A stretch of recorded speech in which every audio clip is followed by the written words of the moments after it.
Hello friends, welcome to Day Trader Telugu and good evening. Sensex 312 points down ay 78,272 దగ్గర close అయితే Nifty 43 points down ay 23,696 దగ్గర close అయింది. whereas Bank Nifty 185 points gain ay 50,343 దగ్గర close అయింది. ఇవాళ complete గా small and mid cap the, particular గా mid cap the కూడా కాదు, స్మాల్ క్యాప్ డే అనుకోవాలి. ఈ రీసెంట్ టైమ్స్ లో మీరు గమనించారంటే లోస్ నుంచి బాగా రికవర్ అయింది లార్జ్ క్యాప్స్ మాత్రమే, స్మాల్ అండ్ మిడ్ క్యాప్స్ కాదు. బట్ ఇవాళ స్మాల్ క్యాప్ లో ఒక స్ట్రాంగ్ బౌన్స్ అయితే కనిపించింది. అండ్ అనదర్ ఏరియా కూడా మనం గుర్తు చేసుకోవాలి, క్యాపిటల్ మార్కెట్ స్టాక్స్ ఇవాళ గమనించారా? మోతీలాల్ ఓస్వాల్ కానీ, క్యామ్స్ కానీ, ఏంజల్ కానీ, సిడిఎస్ఎల్ కానీ, బిఎస్సి కానీ, even AMC stocks, asset management stocks అన్నిట్లో కూడా స్ట్రాంగ్ బౌన్స్ కనిపించింది కదా. సో నాకేమనిపించిందంటే రీసెంట్ టైమ్స్ లో ఏదైతే బాగా పడి పెద్దగా బయింగ్ ఇంట్రెస్ట్ మనకు అక్కడ కనిపించలేదో వాటన్నిటిలో కూడా స్ట్రాంగ్ బౌన్స్ అయితే ఇవాళ మార్కెట్స్ లో కనిపించినట్లయితే అర్థం చేసుకోవచ్చు. అండ్ నేను మనల్ని సర్ప్రైజ్ చేసింది ఏంటి, ఎఫ్ఐఎస్ కి సంబంధించిన బై నెంబర్ కదా, 809 crore దగ్గరగా వచ్చిన బై నెంబర్ కదా. ఇదంతా అయిపోయిన తర్వాత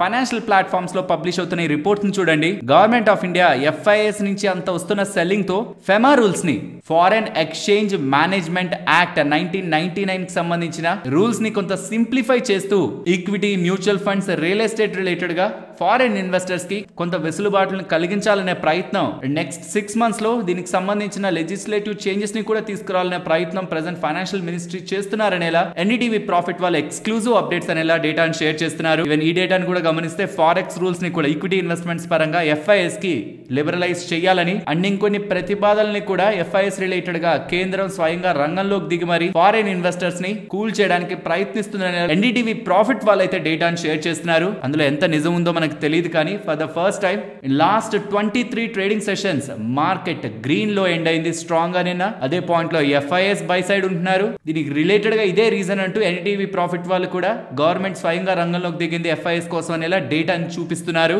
ఇవన్నీ కూడా ఇంటర్ కనెక్ట్ అవుతున్నాయి కాబట్టి డేటాను ప్రెజెంట్ చేస్తున్నాను. వెల్, మీరు గ్లోబల్ మార్కెట్స్ లో చూసారనుకోండి, నిన్న గూగుల్ వాళ్ళ నెంబర్స్ ఎక్స్పెక్టేషన్స్ కంటే బిలో ఉండడం, ఆల్మోస్ట్ 8% దగ్గరగా కూడా స్టాక్ పడింది. దాని తర్వాత కొంత పెరిగి ఇవాళ కూడా ప్రీ మార్కెట్ లో 2.5% గ్రీన్ లో ఉంటున్నా నెంబర్స్ డిసప్పాయింట్ చేశాయి. బట్ క్యాపెక్స్ స్ట్రాంగ్ గానే ఉంది. ఆల్మోస్ట్ $70 billion దగ్గరగా స్ట్రాంగ్ క్యాపెక్స్ ని ఆల్ఫాబెట్ వాళ్ళు, గూగుల్ కి సంబంధించిన పేరెంట్ కంపెనీ వాళ్ళు అనౌన్స్ చేశారు. సో ఇవాళ పెద్ద స్ట్రాంగ్ గా మార్కెట్స్ లేవు. ఈవెన్ ఏషియన్ మార్కెట్స్ కూడా సబ్డ్యూడ్ గా కొంత వీక్ గానే ఉన్నాయి. యూరోపియన్ మార్కెట్స్ కూడా అలానే ఉన్నాయి. బట్ కమింగ్ టు ఇండియా, మన మెయిన్ లైన్ మార్కెట్స్ అనే నిఫ్టీ, సెన్సెక్స్ వీటిని పక్కన పెట్టి చూస్తే రెస్ట్ ఆఫ్ ద మార్కెట్ లో మనకి ఇవాళ స్ట్రెంగ్త్ కనిపించింది. ప్రాబబుల్లీ మీ పోర్ట్ఫోలియో ఇవాళ, స్మాల్ క్యాప్స్ ఉంటున్న వాళ్ళ పోర్ట్ఫోలియో ఇవాళ మంచిగా గ్రీన్ లో ఉండాలి. ఆల్మోస్ట్ 20% దగ్గరగా రీసెంట్ హైస్ నుంచి పడింది కదా. సో ఫ్రమ్ లోస్ ఆల్మోస్ట్ 9% దగ్గరగా రికవర్ అయింది. స్టిల్ ఇంకా 13% స్మాల్ క్యాప్ ఇండెక్స్ డౌన్ లో ఉందన్న విషయాన్ని మనం గుర్తుంచుకోవాలి. ఒక ఇంట్రెస్టింగ్ జోన్ దగ్గరకి అయితే స్మాల్ క్యాప్ ఇండెక్స్ అయితే కనిపిస్తుంది. ఇది కొంత జూమ్ అవుట్ చేస్తాను. నేను మీకు కొంతకాలం క్రితం పడుతుంటే ఏ జోన్స్ స్మాల్ క్యాప్స్ పరంగా ఇంట్రెస్టింగ్ గా మనకు కనిపిస్తున్నాయని చెప్పి కొంత సపోర్ట్స్ డ్రా చేసుకున్నాం కదా. సపోర్ట్ రీసెంట్ గా బ్రేక్ అయింది. మళ్ళీ ఎగ్జాక్ట్ గా సపోర్ట్ దగ్గరికి స్మాల్ క్యాప్ ఇండెక్స్ వస్తుంది. అది రెసిస్టెన్స్ గా యాక్ట్ అవ్వకుండా దాని పైకి వచ్చి స్టెబిలైజ్ అయ్యి అబౌవ్ 17,500 కానీ మనకి స్మాల్ క్యాప్ 100 ఇండెక్స్ కానీ కనిపిస్తూ ఉంటే మాత్రం టెక్నికల్ గా entire small cap space recent times లో ఉంటున్న వీక్నెస్ ని ఓవర్కమ్ చేస్తున్నట్టు.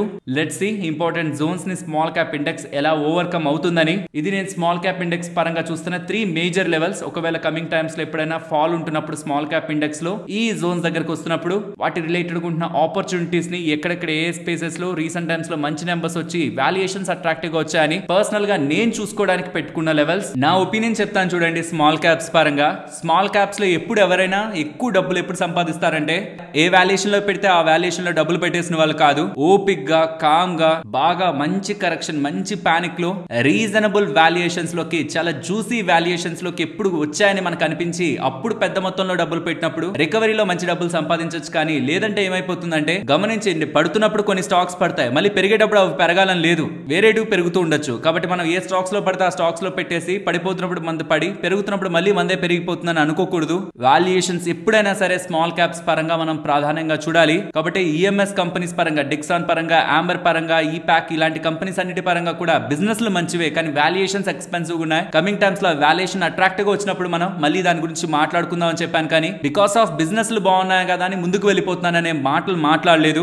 ఎందుకు ఇది మీకు గుర్తు చేస్తున్నానంటే, ఇప్పుడే కాదు ఎప్పుడైనా సరే స్మాల్ క్యాప్స్ పరంగా మీరు 2-3 సంవత్సరాలు వెయిట్ చేసి మంచి ఆపర్చునిటీలో డబ్బులు పెట్టినా సేఫ్ గా ఉంటారు. పెట్టేస్తారు. మంచి అట్రాక్టివ్ వాల్యుయేషన్స్ కి వచ్చినప్పుడు పెట్టినా సేఫ్ గా ఉంటారు. కానీ మీరు చాలా స్టడీ చేసి ఎక్స్పెన్సివ్ వాల్యుయేషన్ లో డబ్బులు పెట్టినా సరే ట్రాప్ అవుతారనే విషయాన్ని గుర్తుంచుకోవాలి. కాబట్టి మార్కెట్ లో ఎప్పుడైనా సరే లార్జ్ క్యాప్స్, క్వాలిటీ స్టాక్స్ వాటిల్లోనే మీరు ఆపర్చునిటీస్ ని వెతుకుతూ ఈ స్మాల్ క్యాప్స్ రిలేటెడ్ గా మాత్రం వాచ్ లిస్ట్ ని మెయింటైన్ చేసి మంచి మంచి కంపెనీలు పెరిగిపోతుంటే పెరిగిపోనివ్వండి.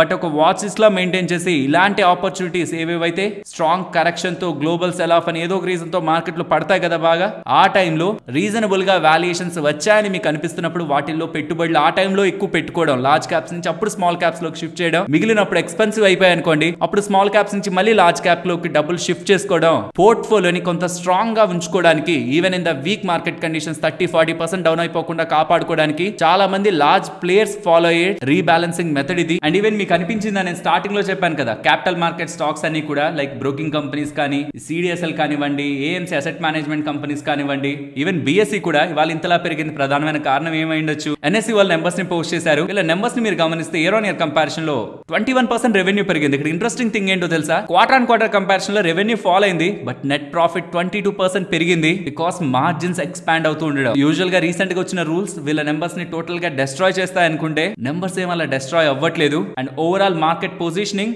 ఎన్ఎస్సి ఎలా ఉందనేది కూడా మీరు ఇక్కడ గమనించవచ్చు. ఎన్ఎస్సి అనేది ప్రెసెంట్ వరల్డ్ లో లార్జెస్ట్ డెరివేటివ్ ఎక్స్చేంజ్ అండ్ ఇండియాకి సంబంధించిన నెంబర్ 1 ఈక్విటీ ట్రేడింగ్ ప్లాట్ఫామ్. కాబట్టి with those strong numbers capital market stocks లో కూడా మంచిగా మూవ్ మనకు కనిపించినట్లయితే అర్థం చేసుకోవచ్చు. అండ్ నెక్స్ట్ ఎఫ్ఐఎస్ ఇప్పుడే డేటా అప్డేట్ అయినట్లుంది. వాళ్ళు స్టిల్ ఇప్పటికి కూడా 1682 crore దగ్గరగా సెల్ చేస్తున్నారు. బట్ ఇది బిగ్ గా చూడాలంటే పాజిటివ్ అయితే కాదు. ఫస్ట్ థింగ్ వాళ్ళు సెల్ సైడ్ అగైన్ మనకు కనిపిస్తుండడం, అలానే డీప్ నెగిటివ్ కూడా కాదు. ఎందుకంటే 3000-4000 crores రిపీటెడ్ గా చూసాం కదా, అలాంటిది 1600 crores ఓకే బ్యాలెన్స్ చేసుకోగలిగే నెంబరే. అండ్ నిన్న కూడా మంచి షార్ట్ కవరింగ్ మార్కెట్ లో జరిగింది. 1,84,000 కాంట్రాక్ట్స్ నుంచి ప్రెసెంట్ 1,53,000 కాంట్రాక్ట్స్. ఆల్మోస్ట్ నిన్నటికి 90% నెట్ షార్ట్స్ ఉండే వాళ్ళు కాస్త ఇప్పుడు 83% నెట్ షార్ట్స్, 7% షార్ట్స్ నిన్నటి మార్కెట్ లో కవర్ అయ్యాయి. బట్ అగైన్ ఎఫ్ఐఎస్ మళ్ళీ మనకి సెల్ సైడ్ కనిపిస్తూ ఉండడం. నిన్నటి వీడియోలోనే అన్నాను, ఒక రోజులో వాళ్ళు బై సైడ్ వచ్చారంటే మనం ఆనందపడడం కాకుండా ఇది ఒక కొద్ది రోజులు కానీ కంటిన్యూ అవ్వగలుగుతుంటే ఇది స్టెబిలిటీని మెయింటైన్ చేస్తుందని. బట్ ఈవెన్ ఈ సెల్ నెంబర్ ని చూసి కూడా మళ్ళీ వాళ్ళు బ్యాక్ అయిపోయారు, మళ్ళీ బిగ్ గా సెల్ చేసేదానికి వాళ్ళు రెడీ అవుతున్నారని ఇలా నాకైతే ప్రెసెంట్ ఇంకా నేను కన్ఫర్మ్ అవ్వట్లేదు. కాన్స్టెంట్ గా సెల్ చేసిన వాళ్ళు కదా. ఈవెన్ ఇక్కడ నాకు బై నెంబర్ కూడా 14,000 crores లో కనిపిస్తుంది. యూజువల్ గా ఇది మొన్నటి వరకు 10,000-11,000 దగ్గర కనిపించేది. సో 14,000 కోట్ల దగ్గరగా కనిపిస్తుంది. కాబట్టి still with the small hope coming days లో వాళ్ళ నెంబర్స్ మళ్ళీ బ్యాక్ అయి 0 దగ్గర నుంచి మళ్ళీ పాజిటివ్ కు వెళ్తారా, లేదా 1,600 కోట్లు సెల్లింగ్ నుంచి 2,000 కోట్లు, 3,000 కోట్లు, 4,000 కోట్లు ఈ నెంబర్స్ మళ్ళీ కనిపిస్తాయా? ఆ నెంబర్స్ మళ్ళీ కూడా కనిపించే ప్రయత్నంగా జరిగిందంటే then they are back into the selling. వాళ్ళ పని వాళ్ళు చేసుకొని మార్కెట్ లో వెళ్ళిపోతున్నట్లు అర్థం చేసుకోవాలి. కాబట్టి నెక్స్ట్ 1 వీక్ పాటు ఎఫ్ఐఎస్ ఒక సెల్లింగ్ ఇంటెన్సిటీ ఎలా ఉంటుంది అనేది మనం జాగ్రత్తగా గమనించాలి. Most important February 7th monetary policy committee meeting ఉంది. అందులో ఖచ్చితంగా వడ్డీ రేట్ల గురించి డెసిషన్ తీసుకుంటారనే మార్కెట్ అనుకుంటుంది. 25 basis points కట్. అక్కడికైనా అలాంటి డెసిషన్ రాకపోతుంటే అది మార్కెట్ ని డిసప్పాయింట్ చేసే అవకాశం కూడా ఉంది. లెట్స్ సీ February 7th ఏం జరుగుతుందని. ఒకవేళ రేట్ కట్ డెసిషన్ వస్తే మాత్రం బ్యాంక్స్ కి మంచిదే. బ్యాంక్స్ కంటే ఎన్బిఎఫ్సి కంపెనీలకి అది ఇంకా మంచిది అన్నది నా ఒపీనియన్. అండ్ నిన్నటి వీడియోలో చెప్పాను కదా, కమింగ్ డేస్ లో 3 ఇంపార్టెంట్ థింగ్స్ గురించి మనం ఫోకస్ చేయాలి. ఇండియా రిలేటెడ్ గా యుఎస్ మోడీ గారి పర్యటన ఉంది కదా, తర్వాత ఫ్రాన్స్ రిలేటెడ్ గా పర్యటన ఉంది కదా, అండ్ తర్వాత India UK free trade agreement related గా కూడా డిస్కషన్స్ కమింగ్ టైమ్స్ లో ఉంటాయి. కాబట్టి February 24th ఇవన్నీ కూడా ఈ మంత్ లో మనకు కనిపించే ఇంపార్టెంట్ ఈవెంట్స్. బికాస్ అక్కడ ఏదైనా ఇంపార్టెంట్ అనౌన్స్మెంట్స్ చేశారనుకోండి డిఫెన్స్ రిలేటెడ్ గా కానీ, ఇక్కడ ఫ్రీ ట్రేడ్ అగ్రిమెంట్ ద్వారా చేసే అనౌన్స్మెంట్స్ కూడా చాలా సెక్టర్స్ నిన్నటి వీడియోలో మెన్షన్ చేసినట్టు చాలా వాటిని ఇంపాక్ట్ చేస్తాయి. కాబట్టి అలాంగ్ విత్ మనకి ఆర్బీఐ ఈవెంట్ వీటిని కూడా మనం ఈ ఫిబ్రవరి మంత్ లో గమనిస్తాం. ఢిల్లీ ఎలక్షన్స్ కూడా ఉంటాయి. I think exit polls Delhi elections పరంగా ఇవాళ ఈవినింగ్ అప్డేట్ అవుతాయి అనుకుంటాను. చూద్దాం ఎగ్జిట్ పోల్స్ ఎవరి పక్కన మొగ్గు చూపుతున్నాయని. మీరు ఒకవేళ ఢిల్లీ ఎలక్షన్స్ ని క్లోజ్ గా ట్రాక్ చేస్తుంటే ఢిల్లీ ఎలక్షన్స్ పరంగా ఎవరికి ఎక్కువ స్కోప్ ఉంది ఈసారి గెలవడానికన్నా మీ ఒపీనియన్ ని కూడా వీలైతే కామెంట్ సెక్షన్ లో చెప్పండి. ఫ్రెండ్స్, ఇలా మార్కెట్ లో ఉంటున్న ఎంటైర్ డేటాను అనాలిసిస్ చేస్తూ కంటెంట్ ని మీ ముందుకు తీసుకురావడానికి మేము పెట్టిన ఎఫర్ట్స్ మీకు వాల్యుబుల్ గా అనిపిస్తూ ఉంటే మన వీడియోని తప్పకుండా లైక్ చేయండి. ఫ్రెండ్స్, ఇక్కడ మీకు కొన్ని కంపెనీస్ కనిపిస్తున్నాయి కదా, ఆ కంపెనీస్ పక్కనే ఎంత వాటా అనేది కూడా కనిపిస్తుంది కదా. ఇదంతా కూడా ఒక Dubai based businessman Harishankar Tibrewala వాళ్ళకి సంబంధించింది. ఈ మహాదేవ్ ఆన్లైన్ బెట్టింగ్ యాప్ ఉంది కదా, దాని రిలేటెడ్ గా ఉంటున్న అలిగేషన్స్ అండ్ ఇల్లీగల్ గా కొన్ని బెట్టింగ్ ఆపరేషన్స్ చేస్తున్నారు అని తనకు సంబంధించి 590 కోట్ల ఆస్తులనైతే ఈడీ సీజ్ చేయడం జరిగింది. ఇప్పుడు ఈ స్టాక్స్ అన్ని కూడా ఎన్ఫోర్స్మెంట్ డైరెక్టరేట్ అండర్ లోకి వెళ్ళిపోయాయి, ఇండైరెక్ట్ గా గవర్నమెంట్ అండర్ లోకి వెళ్ళిపోయాయి. ఆల్మోస్ట్ ఇక్కడ మీకు కనిపిస్తున్న కొన్ని కంపెనీలు, బట్ టోటల్ గా 14 కంపెనీస్ కి సంబంధించిన తన వాటా ఇప్పుడు గవర్నమెంట్ అండర్ లో ఉందని డేటా అయితే కనిపిస్తుంది. So further in coming times ఒకవేళ తను మిస్టేక్ చేశాడని ఈ స్టాక్స్ అన్ని కూడా తనకి వెళ్ళవి ఇంకా గవర్నమెంట్ దగ్గరే ఉంటాయి అనుకుంటే గవర్నమెంట్ ఏ స్టెప్స్ తీసుకుంటుంది ఫర్దర్ గా వీటి రిలేటెడ్ గా హోల్డింగ్ గవర్నమెంట్ దగ్గరే ఉంచుకుంటుందా ఆర్ సేల్ చేయడానికి ప్రయత్నిస్తుందా, ఇది కమింగ్ టైమ్స్ లో మనకు అర్థమవుతుంది. బట్ యాజ్ ఆఫ్ నౌ ఈ కంపెనీస్ కి సంబంధించిన స్టేక్ ఆర్ వాటా అయితే గవర్నమెంట్ అండర్ లో ఉన్న ఈడీ సీజ్ చేశారన్న విషయం అయితే బయటకు వస్తుంది.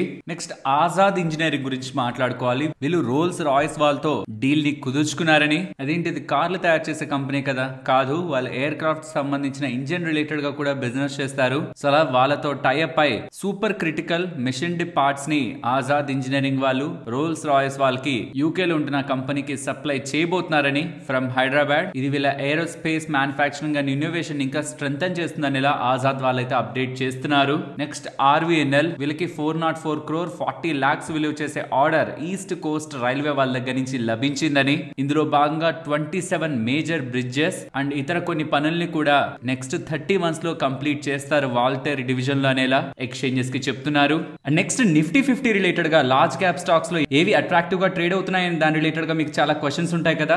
దీని రిలేటెడ్ గా ఎకనామిక్స్ టైమ్స్ వాళ్ళ ఆర్టికల్ ని రిలీజ్ చేస్తూ నిఫ్టీ 50 స్టాక్స్ లో ఈవెన్ మార్కెట్ పడినా చాలా వరకు ఎక్స్పెన్సివ్ గానే ట్రేడ్ అవుతున్నాయని, కొన్ని మాత్రం డిస్కౌంట్ లో ట్రేడ్ అవుతున్నాయని ఆ స్టాక్స్ ఒక లిస్ట్ ఇది అనేలా వాళ్ళు డేటా అయితే షేర్ చేస్తున్నారు. ఇక్కడ మీకు స్క్రీన్ పైన వాళ్ళ కరెంట్ పిఈ ఎంత, అది వాళ్ళ 10 years యావరేజ్ పిఈ తో కంపేర్ చేస్తే ఎక్కడ ఉందనేది మీరు గమనించవచ్చు. వెరస్ కొన్ని stocks Hindustan Unilever, Eicher Motors, Cipla, ONGC, Tata Steel, Asian Paints, Maruti Suzuki, Apollo Hospitals, doctor Reddy's Labs, Coal India మాత్రం వాళ్ళ 10 year యావరేజ్ పిఈ తో కంపేర్ చేస్తే ప్రెసెంట్ కొంత అట్రాక్టివ్ గా ట్రేడ్ అవుతున్నాయనేలా ఈ లిస్ట్ ద్వారా అయితే మనకి అర్థమవుతుంది. ఈవెన్ వాటికి సంబంధించి హిస్టారికల్ పిఈ తో కంపేర్ చేస్తే ఎంత డిస్కౌంట్ లో ఉన్నాయనేది కూడా వాళ్ళు ఇక్కడ మెన్షన్ చేస్తున్నారు. ఫ్రెండ్స్, కేవలం ప్రైస్ టు ఎర్నింగ్స్ ఆధారంగానే మన ఇన్వెస్ట్మెంట్ డెసిషన్స్ కాదు, కమింగ్ టైమ్స్ లో గ్రోత్ ఎలా ఉంది, ఆ గ్రోత్ రిలేటెడ్ గా ఏదైనా నెగిటివ్ అప్డేట్స్ చెప్తున్నారా, ఇది కూడా కన్సిడరేషన్ లోకి తీసు. But only from the valuation point of view పైన చూపించిన మెట్రిక్స్ ని మనం చూడొచ్చు. And even banks and NBFCs related గా కూడా వాళ్ళ ప్రైస్ టు బుక్ తో కంపేర్ చేస్తే ఏవేవి ఎక్కడ ట్రేడ్ అవుతున్నాయి అనేది కూడా ఈ ఇమేజ్ ద్వారా మీరు గమనించవచ్చు. ఇది ఎకనామిక్స్ టైమ్స్ వాళ్ళు ఇవాళ షేర్ చేస్తున్న ఆర్టికల్. నెక్స్ట్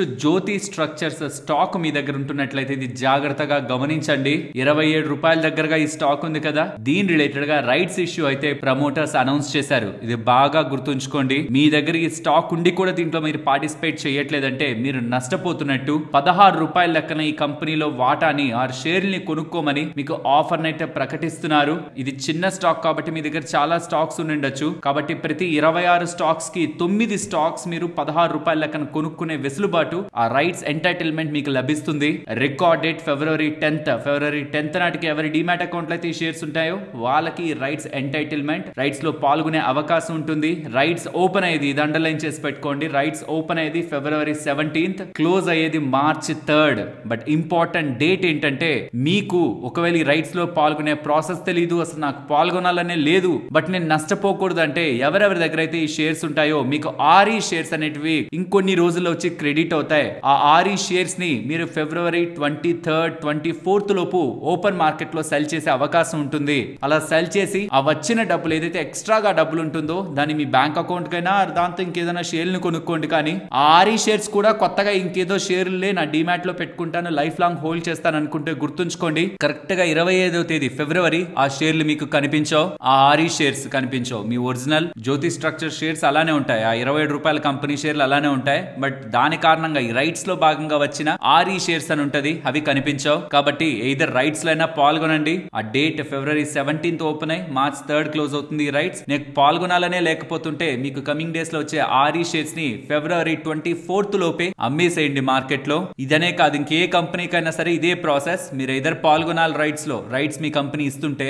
లేదంటే ఆర్ఈ షేర్స్ వస్తాయా, అదేదో రియల్ షేర్స్ అనుకుని ఉంచుకోవడం కాదు, దాన్ని రెనౌన్సియేషన్ డేట్ అంటారు, మార్కెట్ రెనౌన్సియేషన్ డెడ్ లైన్ అంటారు. ఆ డెడ్ లైన్ లోపు అవి మార్కెట్ లో అమ్మేసి ఆ డబ్బులు పట్టుకొని మన బ్యాంకో లేకపోతే వేరే షేర్లకో మనం ఇన్వెస్ట్మెంట్ చేసుకోవచ్చు. ఎల్స్ ఏమైపోతుందంటే అది కనిపించకుండా పోతాయి, అలా గాల్లో పోతాయి, అన్నెసరీగా మీరు నష్టపోతారు. It's like A movie ticket అనమాట. ఎదురైతే మూవీకైనా వెళ్ళండి, లేదంటే ఆ మూవీకి ముందే ఎవరికైనా ఇచ్చేసేయండి, డబ్బులకి ఇచ్చేసేయండి. అంతేకానే మూవీ అయిపోయాక మళ్ళీ ఆ టికెట్ పట్టుకు వెళ్ళి నాకు ఈ మూవీ టికెట్ ఉంది నేను మూవీ చూస్తానంటే అది జస్ట్ ఒక పేపర్ కదా, యూజ్లెస్ పేపర్ కదా, అలా అనమాట ఇది కూడా. అసలు ఎందుకు ఇలా రైట్స్ అని ఎందుకు ఇలా ఇష్యూ చేస్తుంటారు? డబ్బుల కోసం, షేర్ హోల్డర్ దగ్గర నుంచి డబ్బులు తీసుకుందామని, తక్కువ ధరలో షేర్లు ఇచ్చి షేర్ హోల్డర్స్ దగ్గర నుంచి డబ్బులు తీసుకుందాం అనుకుంటారు. అండ్ ఎవరైనా share holders, most of the retailers అయితే పార్టిసిపేట్ చేయరు కదా. అలా చేయకపోతుంటే తక్కువ ధరలో ప్రమోటర్స్ కూడా పార్టిసిపేట్ చేస్తుంటారు. అలా కూడా ప్రమోటర్స్ తక్కువ ధరలో వాటాన్ని పెంచుకునే ప్రయత్నం కూడా చేస్తారు. అండ్ ఎప్పుడైనా గుర్తుంచుకోండి, రైట్స్ లో మనకి షేర్లు ఉంటేనే కాదు, ఆర్ఈ షేర్స్ అందుకే ట్రేడ్ అవుతాయి అనమాట. ఆర్ఈ షేర్స్ ఎవరి దగ్గర ఉంటాయో వాళ్ళ దగ్గర నుంచి కొనుక్కొని కూడా రైట్స్ లోకి వెళ్ళి పార్టిసిపేట్ చేసే వాళ్ళు కూడా చాలా మందే ఉంటారు. ఈ కంపెనీ కని కాదు, ఒకవేళ పెద్ద మొత్తం మొత్తంలో వాటాని ఎక్వైర్ చేయాలనుకుంటున్న వాళ్ళు ఓపెన్ మార్కెట్ లో చేయడం కంటే ఇలా చేస్తే కొంత అడ్వాంటేజ్ ఉంటుంది, బెనిఫిట్ ఉంటుంది అనుకున్న వాళ్ళు కూడా ఆర్ఈ షేర్స్ ని కొనుక్కొని రైట్స్ లో పాల్గొంటూ ఉంటారు. ఎవరెవరి దగ్గర అయితే ఎన్ని ఆర్ఈ షేర్స్ ఉంటాయో అన్ని షేర్స్ కి అప్లై చేయడానికి ఎలిజిబిలిటీ వస్తుంది. కొంతమంది ఉంటారు కదా పార్టిసిపేట్ చేయని వాళ్ళు, వాళ్ళ ఆర్ఈ షేర్స్ అలాగే ఎక్స్పైర్ అవుతాయి కాబట్టి తక్కువ ఆర్ఈ షేర్స్ ఉన్న వాళ్ళు కూడా కొన్నిసార్లు ఎక్కువ అప్లై చేస్తారు. బై ఛాన్స్ పార్టిసిపేషన్ తక్కువగా అంటే అక్కడ కూడా అలాట్మెంట్ ఉంటుంది. అండ్ ఇక్కడ జ్యోతి స్ట్రక్చర్స్ వాళ్ళు ఈ పని చేయడం ద్వారా 500 కోట్లు డబ్బులు రైజ్ చేయడానికి అయితే ప్రయత్నిస్తున్నారు. అండ్ ఇప్పుడు ఏదైతే ఆ 16 రూపాయల్లో షేర్స్ ఇస్తారని వీళ్ళు చెప్తున్నారు, అవి కొత్తగా ఇష్యూ చేస్తున్న షేర్స్ అనమాట. దాని కారణంగా కంపెనీ ఈక్విటీ కూడా 30% డైల్యూట్ అవుతుంది. అండ్ గుర్తుంచుకోండి, వాళ్ళేదో పెరిగింది కదా అని ఏదో ఇంకా కమింగ్ టైమ్స్ లో అలా పెరిగిపోతూ వెళ్ళిపోతుందని కాదు.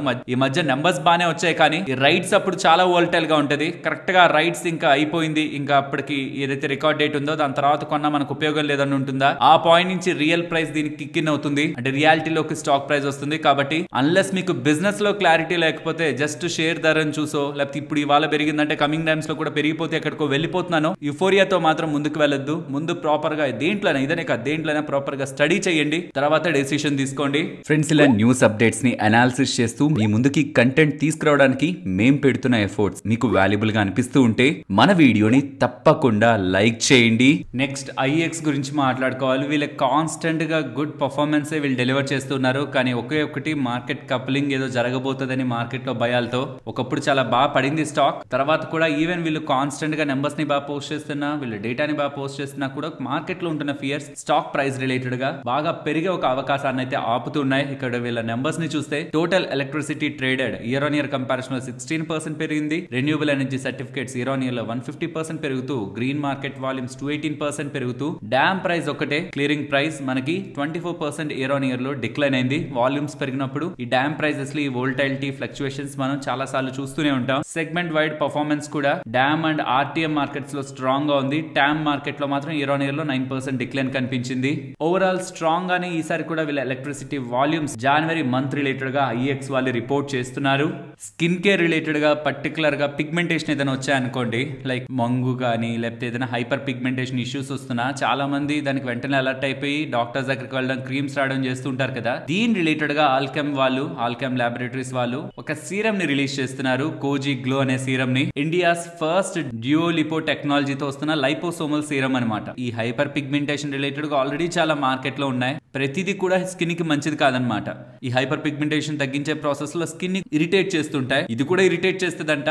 మినిమం గా ఇరిటేట్ చేసి హైపర్ పిగ్మెంటేషన్ ని తగ్గిస్తారనేలా, దీంతో dermatology and skin care segment లో ఆల్కెమ్ వాళ్ళ ప్రెసెన్స్ పెరుగుతుందనేలా వీళ్ళ అభిప్రాయం అయితే పడుతున్నారు. మరి చూడాలి, డెర్మటాలజిస్టులు అందరూ కూడా ఈ ప్రొడక్ట్ ని ఎక్కువగా రిఫర్ చేశారనుకోండి, వీళ్ళకి సేల్స్ పెరిగే అవకాశం ఉంది. కానీ యూజువల్ గా హైపర్ పిగ్మెంటేషన్ ని యాక్సెప్టెన్స్ లో తీసేసుకునే వాళ్ళు చాలా మంది ఉంటారు. లైక్ వస్తే వచ్చిందిలే, ఏం పెద్ద విషయమా అనుకొని వదిలేసే వాళ్ళు ఉంటారా, వాళ్ళైతే ఇలాంటివి ఏం వాడరు. బట్ యూజువల్ గా ఇలాంటి సెగ్మెంట్స్ లో వచ్చే మెడిసిన్స్ కి యాక్సెప్టెన్స్ పెరిగే కొద్దీ వాటి బిజినెస్ లో కూడా ఇంక్రిమెంటల్ గ్రోత్ ఉంటుంది. నెక్స్ట్ టిటాగర్ రైల్ సిస్టమ్స్ గురించి మాట్లాడుకోవాలి. వీళ్ళు ship building and signalling systems related గా బిజినెస్ లోకి ఎంటర్ అవుతారని చెప్పారు కదా. దీని రిలేటెడ్ గా మేనేజ్మెంట్ గురించి అనౌన్స్మెంట్స్ అయితే చేశారు. Ship building and maritime systems ని సాకేత్ కండోయ్ గారు, safety and signalling systems SSS ని ప్రితీష్ చౌదరి గారు లీడ్ చేయబోతున్నారని, అండ్ ఇదే కంపెనీలో ఉంటున్న అనిల్ కుమార్ అగర్వాల్ గారిని డిప్యూటీ ఎండి గా ప్రమోట్ చేస్తూ freight and passenger rail systems related గా సూపర్వైజ్ చేయడానికి నియమించారని టిటాగర్ రైల్ సిస్టమ్స్ వాళ్ళైతే అప్డేట్స్ చేశారు.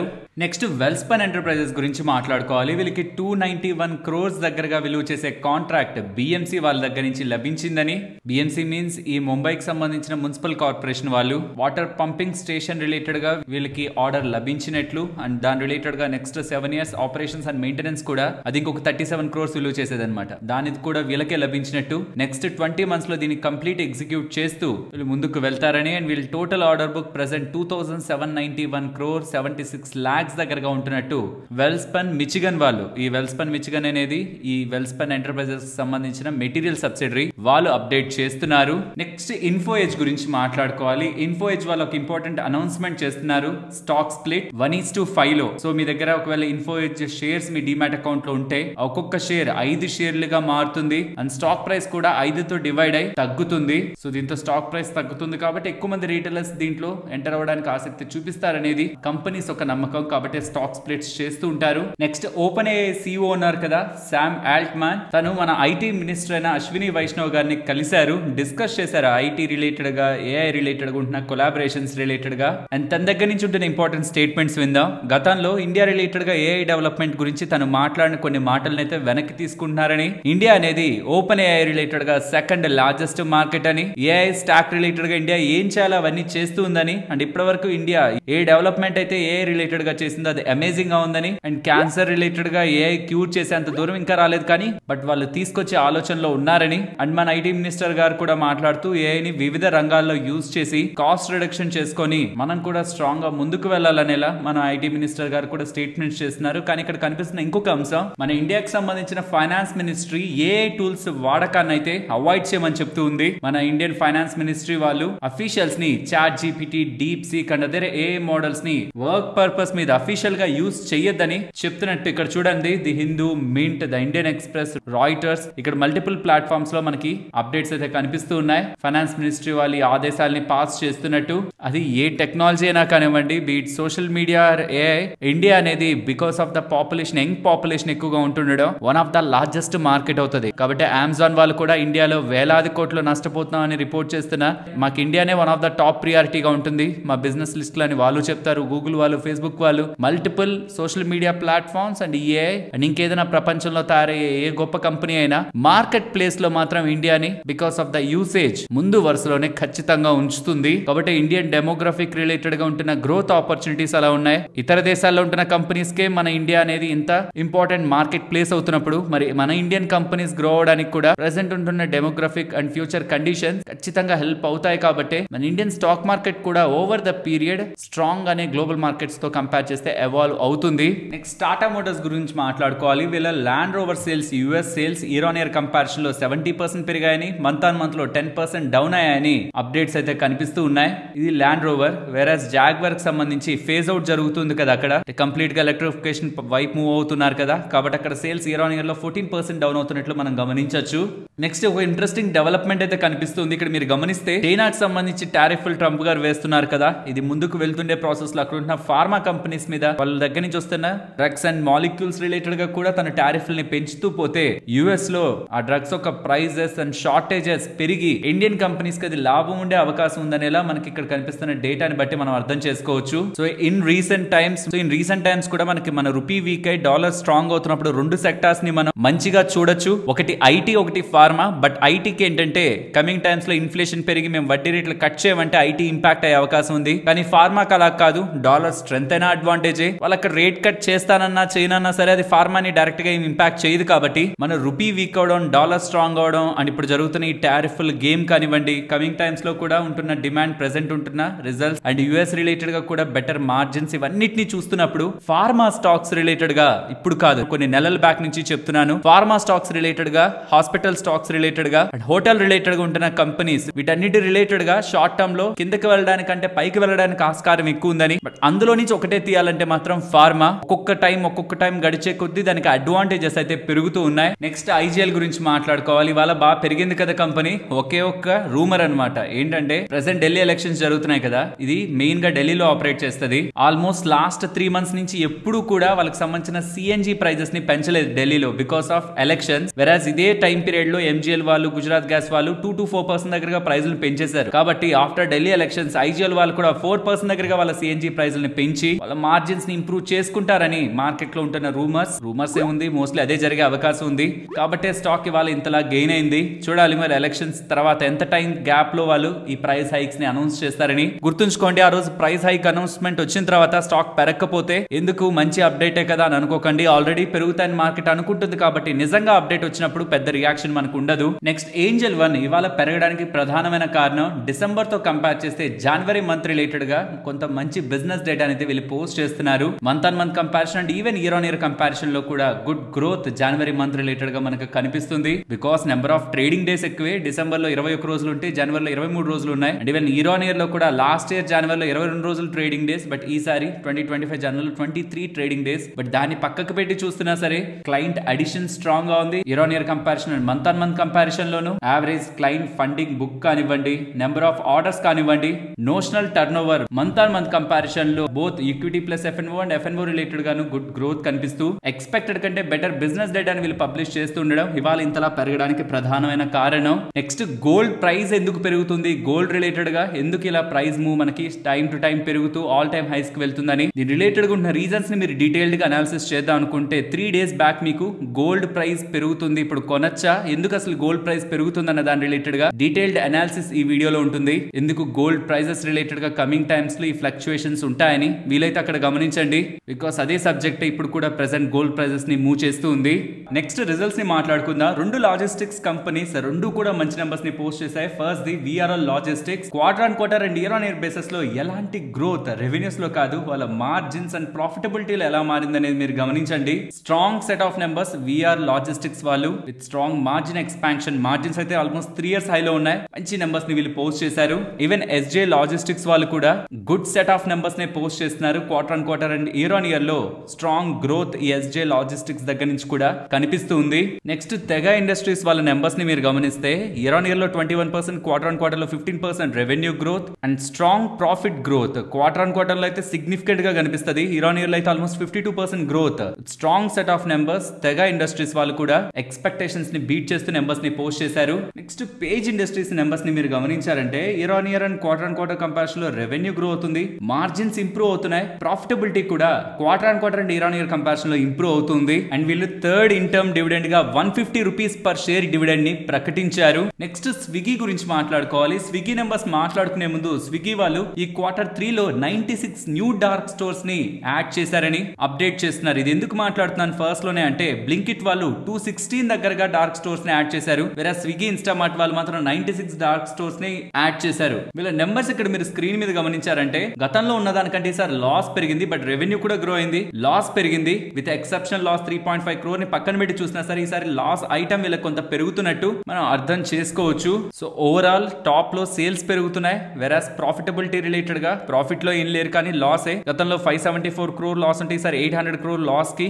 ఇయర్ ఆన్ ఇయర్ లో. అదే క్వార్టర్ ఆన్ క్వార్టర్ లో అయితే గతంలో 626 crore లాస్ ఉంటే ఇప్పుడు 799, I mean almost 800 crore loss కి ఎక్స్పాండ్ అవుతుంది. అండ్ డార్క్ స్టోర్స్ పరంగా కూడా ఇన్స్టామార్ట్ పరంగా కూడా number of store additions Blinkit తో పోలిస్తే కొంత బ్యాక్ ఉంటుండడం నెంబర్స్ ఈసారి స్ట్రాంగ్ గా ఎక్సైట్ చేస్తున్నట్లయితే కనిపించట్లేదు. అండ్ మెట్రిక్స్ దగ్గరికి వస్తే వీళ్ళ ఫుడ్ డెలివరీ రెవెన్యూ అనేది 23.5% పెరిగింది, వెరాస్ వీళ్ళ క్విక్ కామర్స్ రెవెన్యూ అనేది 114% పెరిగింది ఇయర్ ఆన్ ఇయర్ కంపారిజన్ లో. అండ్ వీళ్ళు 10 minutes ఫుడ్ డెలివరీ బిజినెస్ ఉంది కదా బోల్ట్ అనేది, అది ఇప్పుడు వీళ్ళ ఓవరాల్ ఫుడ్ డెలివరీలో 9% కాంట్రిబ్యూట్ చేస్తుంది అనమాట. గతంలో వీళ్ళు షేర్ చేసిన నెంబర్ ప్రకారం అది 5% ఉండేది, ఇప్పుడు అది 9% పెరిగింది. ఓవరాల్ నెంబర్స్ అయితే స్ట్రాంగ్ గా కనిపించట్లేదు. ఫ్రెండ్స్ సపోర్ట్ అండ్ రెసిస్టెన్స్ ఎందుకు మెన్షన్ చేయట్లేదు అని అడుగుతున్నారు. రీసెంట్ గా ఉంటున్న సెబీ రూల్స్ ప్రకారం కేవలం 6 months చార్ట్ ని చూపించే మాట్లాడండి అని ఎలా చెప్తూ ఉండడం, సపోర్ట్ అండ్ రెసిస్టెన్స్ ని ఎలా డిస్ప్లే చేయాలనే దాని రిలేటెడ్ గా ఆలోచిస్తున్నాను ఈ 6 months చార్ట్ రిలేటెడ్ గా. సో రీడిఫైన్ చేసి కొంత ఇంపార్టెంట్ గా షార్ట్ టర్మ్ రిలేటెడ్ గా ఉంటున్న సపోర్ట్స్ అండ్ రెసిస్టెన్స్ ని డ్రా చేసి మెన్షన్ చేద్దాం అనుకుంటున్నాను. సో దీని రిలేటెడ్ గా వర్క్ అయితే ఆల్రెడీ బ్యాక్గ్రౌండ్ లో జరుగుతుంది. కొన్ని డేస్ లో దాని అంతటిని కంప్లీట్ చేసుకొని మీ ముందుకి సపోర్ట్ అండ్ రెసిస్టెన్స్ ని తీసుకొస్తాను.